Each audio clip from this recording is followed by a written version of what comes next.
नमस्कार दोस्तों, जो आज अपना मुख्य टॉपिक है वो अपन पढ़ने जा रहे हैं कि तूफ़ानों का नामकरण कैसे होता है। जो जितने भी ये चक्रवातीय तूफ़ान आते हैं उनका नामकरण कैसे होता है ये अपन पढ़ेंगे। तो मुख्य तौर पे अपन आज देखने वाले हैं, जैसे कि अभी अपना एक तूफ़ान आया था ताउते, और आज जो है आज 26 मई को पश्चिम बंगाल के अंदर एक और तूफ़ान नया टकरा गया है जिसका नाम रखा है यास। तो अपन ये देखेंगे कि एक बार इसका नाम ताउते, एक बार यास। तो ये जो तूफ़ान है इनका नाम कौन रखता है और क्यों रखा जाता है और इसके पीछे क्या रीज़न है, तो आज अपन मुख्य तौर पे तूफ़ानों के नामकरण को लेकर पढ़ेंगे। तो सबसे पहले करते हैं अपन इसकी शुरुआत इसके हिस्ट्री से लेकर के क्या होता था, ये आवश्यक क्यों है। पहले अपन ये चीज़ देखते हैं कि तूफ़ान का जो नाम रखना आवश्यक क्यों है। तो ये मुख्य तौर पे इसलिए आवश्यक है, जैसे कि क्या होता है, बाय द वे एक ही तूफ़ान आया, अभी बंगाल की खाड़ी से एक तूफ़ान उठ रहा है। बंगाल की खाड़ी से जो ये तूफ़ान उठ रहा है वो ये बांग्लादेश में भी नुकसान करेगा, म्यांमार में भी नुकसान करेगा, भारत में भी नुकसान करेगा। और जब अंतर्राष्ट्रीय स्तर पर इसके बारे में पूछा जाएगा तो हर देश अलग अलग अपनी तरफ से अपना अपना नाम बताएंगे, जिसके कारण क्या होगा कि एक तरह से बहुत सारी परेशानी होगी, जैसे कि परेशानी होगी। तो और इसलिए मुख्य तौर पे क्या है कि तूफ़ान का, भाई एक जगह से कोई तूफ़ान उठा और इस तूफ़ान ने जितने भी देशों को कुछ ना कुछ मतलब घाटा किया या हानि हुई है, तो उस तूफ़ान का एक ही नाम रखा जाए। तो ये मुख्य तौर पे अंतर्राष्ट्रीय दस्तावेजों में एक ही तूफ़ान के अलग अलग नाम होने के कारण बहुत सारी परेशानी होती है, इसलिए इसका एक नाम रखना आवश्यक है। और दूसरा चीज़ कि जब मीडिया भी इसको कवर करता है, तो मीडिया भी जब इसको कवर करे तो क्या हो, ताकि कोई सहूलियत रहे मीडिया को कवर करने में, तो इसलिए भी क्या है तूफ़ानों का नाम रखा जाता है। ठीक है, तो अब इसके बाद में अपन इसके इतिहास से देखते हैं कि जो तूफ़ानों का नाम रखना स्टार्ट कब से हुआ। तो सबसे पहले क्या हुआ, 1953 के पहले ऐसा कोई प्रावधान नहीं था। 1953 के पहले ऐसा कोई प्रावधान नहीं था जिसके तहत तूफ़ानों का नाम रखा जाता था। लेकिन फिर क्या हुआ, 1953 के अंदर क्या हुआ, 1953 के अंदर क्या हुआ, अमेरिका ने 1953 में क्या हुआ, अमेरिका ने ये तूफ़ानों का नाम रखने का जो ट्रेंड चालू किया। उन्होंने क्या किया, जैसे मैप में अपन बता देते हैं अमेरिका कहाँ है, ये अपना भारत है और ये अमेरिका यहाँ पे है, ये यूनाइटेड स्टेट ऑफ अमेरिका। तो अमेरिका ने क्या किया, अमेरिका और इसके कुछ अमेरिकन देशों ने मिलकर क्या किया, इन्होंने क्या किया, जैसे कि ये अटलांटिक ओशियन से जो तूफ़ान उठता था उसके नाम रखने लगे। ये अटलांटिक ओशियन से जो उठने वाले तूफ़ानों का नाम रखने लगे, जिससे कि क्या है उनको आसानी होने लगी इसका स्टडी करने के अंदर। तो ठीक है, तो अमेरिका हो गया, कनाडा हो गया, ये इन देशों ने मिलकर क्या हुआ, तूफ़ानों का नाम रखना स्टार्ट किया सन 1953 के अंदर। ठीक है, अटलांटिक महासागर क्षेत्र में एक समझौता हुआ और नाम तय किए जाने लगे। तो जब अमेरिका, इसके साथ साथ और भी जैसे देश थे उस टाइम, जैसे कनाडा हो गया, ब्राज़ील हो गया, ये सब मिलकर नाम देते थे एक एक बार। तो जब अमेरिका का टर्न आता था नाम देने का, तो अधिकतर बार देखा गया कि जो अमेरिका है वो क्या करता था, तूफ़ानों का जो नाम है वो महिलाओं के नाम पर मुख्य तौर पर देता था। जो अमेरिका है वो जो नाम देता था तूफ़ानों का, वो महिलाओं के तौर पर नाम देता था। जैसे कि यहाँ कुछ एग्जांपल दिए हुए, जैसे कि डोली, रीटा, एडना हो गया, हेजल हो गया। इस प्रकार अमेरिका अपने तूफ़ानों का नाम रखने देता था। तो इसका क्या हुआ, अमेरिका के अंदर विरोध किया। विरोध किसने किया, वहाँ की जो महिला कार्यकर्ता थे उन्होंने इस बात का विरोध करना शुरू किया कि यार अमेरिका जो है क्यों, मतलब केवल सिर्फ महिलाओं के नाम पर ही इस तूफ़ान को नाम देता है जो अटलांटिक महासागर से उठते हैं। तो इसके अंदर एक मुख्य महिला कार्यकर्ता का नाम आता है रॉक्सी बोल्टन ने इसका विरोध किया, और इसके विरोध के कुछ ना कुछ परिणाम भी निकले। इससे पहले अपन एक बात और देख लेते हैं, और सेम टू सेम जो ट्रेंड चल रहा था वो ऑस्ट्रेलिया में चल रहा था। ऑस्ट्रेलिया भी जब नाम देता था, ऑस्ट्रेलिया का जब नंबर आता था, तो वो क्या करता था, अपने जो देश के कुछ भ्रष्ट नेता हुआ करते थे उनके भ्रष्ट नेताओं के नाम पर ये उस तूफान का नाम देता था, जैसे कि ऑड्रे हो गया या ड्रेक एंड डीकन हो गया। तो ठीक है, इसका भी विरोध हुआ। और जैसे कि ये अमेरिका के अंदर विरोध किया रॉक्सी बोल्टन ने, और ऑस्ट्रेलिया में भी विरोध हुआ। तो इसके पश्चात क्या हुआ कि सन 1973 के अंदर ये नियम बदला, और सन 1973 में नियम बदलकर नियम क्या निकला कि अब जो है तूफान जो आएगा उसका नाम एक बार एक पुरुष के नाम से दिया जाएगा, एक महिला के नाम पे। इस प्रकार ये ट्रेंड चला। ठीक है, तो ये धीरे धीरे चलता आ रहा था। ये अमेरिका है, यहाँ मानचित्र में, विश्व के मानचित्र में ये ऑस्ट्रेलिया है, अमेरिका की राजधानी डीसी वाशिंगटन है।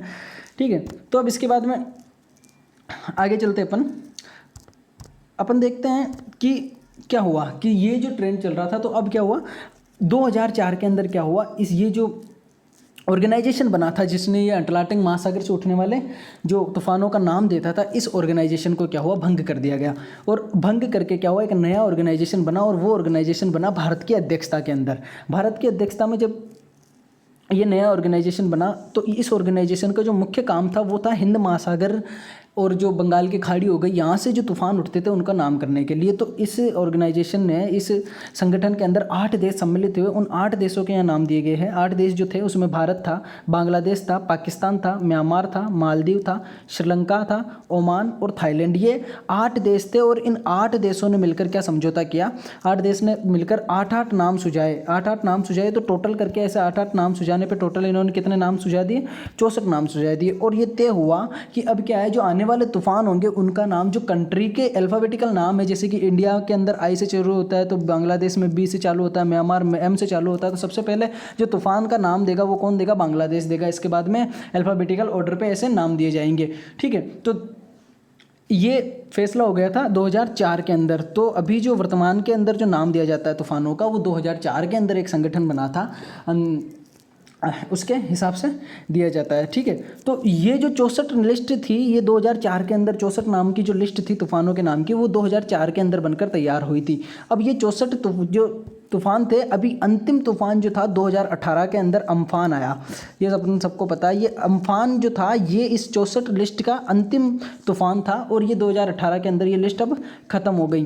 अब 2018 के अंदर ये लिस्ट ख़त्म होने के बाद में क्या हुआ कि 2020 के अप्रैल में पुनः एक लिस्ट निकली, जिसके अंदर क्या हुआ, अब 2020 में जब ये लिस्ट निकली थी तो इसके अंदर पहले से 8 देश थे, उसके साथ में 5 देश और मिल गए। वो 5 देश कौन कौन से थे, एक ईरान था, कतर था, सऊदी अरब था, संयुक्त अरब अमीरात था और यमन था, ये शामिल हो गए। और अब ये कितने जो टोटल सदस्य हो गए, 13 सदस्य, और हर सदस्य देश ने 13 नाम सुझाए और इस प्रकार टोटल जो नाम हुए वो 169 नाम हो गए तूफानों के। तो 169 नाम वाली जो अभी लिस्ट चल रही है, और साइंटिस्टों ने, मतलब वैज्ञानिकों ने अनुमान लगाया है, विश्लेषकों ने अनुमान लगाया है कि ये जो 169 तूफान है वो करीब आने वाले 50 साल में पूरे हो जाएंगे। और अभी वर्तमान के अंदर ये जो 169 नाम वाली लिस्ट है, इसमें से ये 5 जो तूफ़ान हैं वो आ चुके हैं, मतलब 6 तूफ़ान आ चुके हैं, एक यास भी आज आ चुका है। ये 5 कौन कौन से तूफ़ान हैं, जैसे कि निसर्गा आ चुका है, गति, निवार, बुरेई, ताउते और यास जो है आज आ चुका है। ठीक है, अभी तक तो अपन ने मुख्य तौर पे क्या देखा कि भाई ये जो तूफ़ानों का नामकरण होता है वो कैसे होता है। तो तूफ़ानों के नामकरण के लिए 2004 के अंदर एक संगठन बना है, ये अपने को याद रखना है, जिसके अंदर अभी वर्तमान के अंदर 13 देश शामिल है। ये 13 देश जो है हिंद महासागर देश के तटीय देश है और कुछ खाड़ी प्रदेश है, और ये मिलकर क्या है, तूफ़ान का नाम सुझाते हैं और फिर क्या है, अल्फ़ाबेटिकल ऑर्डर पर इनको दिया जाता है। जैसे कि वो जो पहली लिस्ट बनी थी 2004 के अंदर, जो लिस्ट बनी उसके अंदर 64 नाम थे।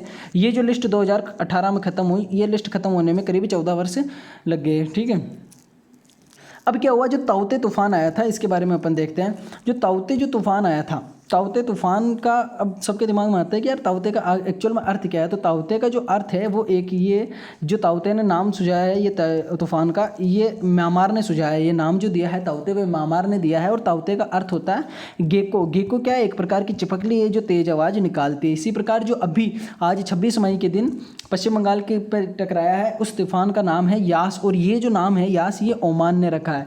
ये नाम जो है यास, वो ओमान ने रखा है। और यास का अर्थ क्या होता है, तो वो होता है निराशा। यास का अर्थ होता है निराशा। और एक और मुख्य बात क्या है कि दुनिया के अंदर, अपने अगर कभी कभी क्वेश्चन आ जाता है कि दुनिया के अंदर मतलब जो चक्रवाती तूफान उठते हैं, टोटल चक्रवाती तूफान, उसके करीब जो है 7% चक्रवाती तूफान जो है उत्तरी हिंद महासागर में आते हैं। ठीक है, और एक और अपन चीज़ देख लेते हैं कि तूफानों को भी अलग अलग कैटेगरी होती है। ये कैटेगरी क्या होती है कि जब हवा जो है 63 किलोमीटर प्रति घंटा, जब हवा जो है 63 किलोमीटर प्रति घंटा से चक्कर काटती है तो उसे ट्रॉपिकल स्टॉर्म कहते हैं। ये जो तूफान आते हैं इनको अगर हवा 63 किलोमीटर प्रति घंटा की रफ्तार से चक्कर काटती है उसे ट्रॉपिकल स्टॉर्म कहते हैं। और अगर हवा की गति 119 किलोमीटर प्रति घंटा हो जाती है तो उसे ट्रॉपिकल साइक्लोन कहते हैं। ये एक है। ठीक है, इसके बाद में अब एक बार अपन थोड़ा सा रिवीजन करें, देख ले तो क्या है कि जो तूफ़ानों का नाम दिए जाने की जो है सन 2004 में क्या हुआ, 8 देश जो है वो मिलकर उन्होंने डिसाइड किया तूफ़ानों का नाम देने के लिए।